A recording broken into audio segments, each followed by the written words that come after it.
Okay, now we are going to work on the buttonhole. We need to get our fabric ready. We're going to fold it in half so that the thickness is correct to make sure that our buttonhole will sew straight. And then we need to measure our button to make sure our buttonhole is big enough. So I want to measure my button, and then it needs to be 1/8 of an inch bigger, which is 1 line on the seam gauge. So go 1 line bigger, and then I'm going to draw it on my fabric. I'm going to have my starting point and my stopping point, and I also want to draw 1 straight line down the middle so that when you look at it, it looks like a capital I. This straight line down the middle will help you keep a straight buttonhole. It will follow right along the center groove in the presser foot. So you want to keep your line matched up with the groove on the presser foot. Now, the buttonhole knob on the machine has steps, and the steps will go through and change everything for you. The first thing you need to do though is put your stitch length at 1/2. So I'm going to turn it until I get right in between 0 and 1. And now I'm ready to go on my steps. I will click to step number 1 and you will hear it click into place. Right there, and it will move a whole bunch of knobs, but the machine knows what it's doing. Don't try and change it after you've moved to step 1. Now step 1 is going to do the zigzag stitch on the left hand side. So we want to start right at the top of our I, making sure to keep the groove right on the middle of our line, and it's going to do the zigzag stitch on the left hand side.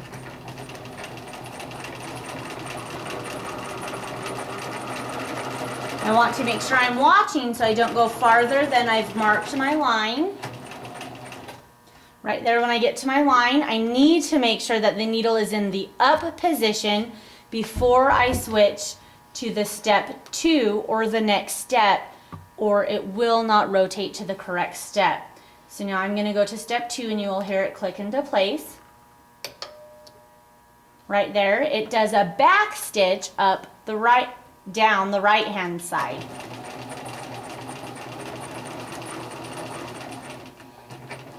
You want to make sure you stop right where you started with your needle up, turning to step 3. Step 3 does the top of your buttonhole, so you only need to do it like 3 or 4 times. 1, 2, 3.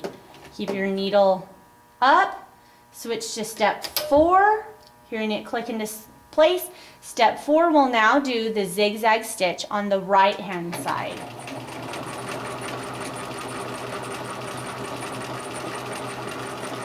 You do want to make sure that you stop right at the bottom of your line. Keep your needle in the up position, take up lever up, switching to step 5. Step 5 will now go just across the bottom of your buttonhole, doing this 3 or 4 times. 1, 2, 3. Keep your needle up, turning to step 6. It's going to tie the knot. You just need to go up and down 3 or 4 times. 1, 2, 3.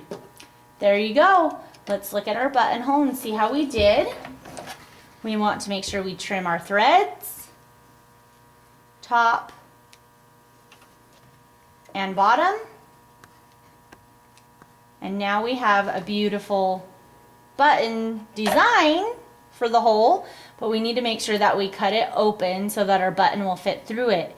If you fold it in half lengthwise and make one slit right in the middle, you can now put your scissors inside the slit or your shears and cut right up to the top, not through the top, or you will have to do a new buttonhole.